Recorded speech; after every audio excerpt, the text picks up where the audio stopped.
ఎంతో మంది పేద విద్యార్థులు, ఎంతో మంది ఈ యొక్క కాలేజీ యాజమాన్యం కావచ్చు, ఎక్కడైతే యాజమాన్యం ఉన్నదో వాళ్ళకి ఎంత ఘోరంగా తిప్పలు పెడుతుంది గవర్నమెంట్ అంటే, ఈ 8,000 నుంచి 12,000 కోట్లు బకాయి ఉంది.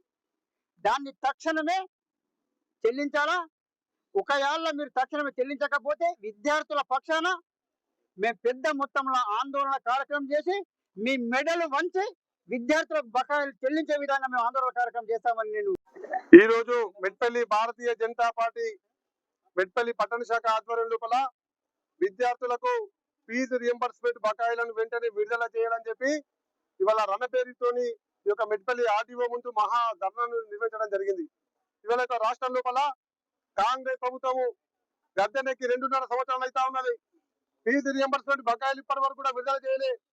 దానికి కారణంగా చాలా మంది పేద మధ్యతరగతి కుటుంబాలకు చెందినటువంటి విద్యార్థులు ఉన్నత చదువులు చదువుకోవాలంటే ఇవాళ మధ్యలో ఆపేయవలసిన పరిస్థితి ఈ యొక్క తెలంగాణ రాష్ట్రంలో నెలకొన్నది. ఇవాళ ఫీజు రియంబర్స్మెంట్ కోసం రోడ్డెక్కవలసిన పరిస్థితి ఇవాళ ఈ యొక్క కాంగ్రెస్ ప్రభుత్వంలో ఇవాళ ఏర్పడ్డది. గతంలో తెలంగాణ కోసం ఉద్యమం చేసి రోడ్డెక్కితే ఇవాళ విద్యార్థులు స్కాలర్షిప్ల కోసం రోడ్డెక్కవలసిన పరిస్థితి ఈ తెలంగాణలో దాపురించింది. దీన్ని భారతీయ జనతా పార్టీ వ్యతిరేకిస్తా ఉన్నది. విద్యార్థులకు తక్షణమే రాష్ట్ర ప్రభుత్వము ఫీజు రియంబర్స్మెంట్ బకాయిలను చెల్లించాలి, నిరుద్యోగులకు నిరుద్యోగ వృత్తి చెల్లించాలి. గత ఎన్నికల్లో ఇచ్చినటువంటి హామీలు ఏవైతే ఉన్నాయో కాంగ్రెస్ పార్టీ ఇచ్చినటువంటి హామీలను తక్షణమే నెరవేర్చాలి బిడ్డ.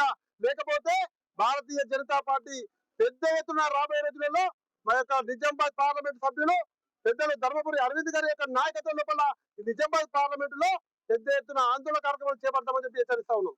పట్నంలో మెట్పల్లి శాఖ అధ్యక్షుడు దున్కల్ నవీన్ ఆధ్వర్యంలో ఇవాళ రణబేరి యాత్ర నిర్వహించడం జరుగుతుంది.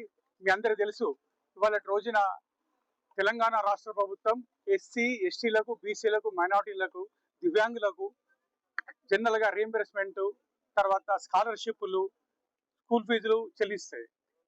ఈ కాంగ్రెస్ ప్రభుత్వం వచ్చిన తర్వాత రాష్ట్ర ప్రభుత్వం 8,000 కోట్ల బకాయిలు పెట్టింది ఫీజు రీఎంబర్స్మెంట్ చెల్లించక. ఈ బకాయిలు ఇమ్మీడియట్ గా చెల్లించాలని కోరుతూ అదే మాదిరిగా ఇవాళ రాష్ట్ర ప్రభుత్వానికి 11 లక్షల కోట్ల ఇన్కమ్ వచ్చింది.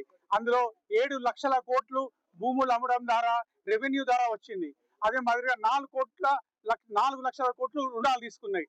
11 లక్షల కోట్ల డబ్బు ప్రభుత్వం దగ్గర ఉన్నప్పుడు ఈ విద్యార్థులకు చదువుల తల్లులకు చదువుకునే విద్యార్థులకు 8,000 కోట్లు ఇవ్వలేకపోతుంది గుడ్డి ప్రభుత్వం, చెత్త ప్రభుత్వం.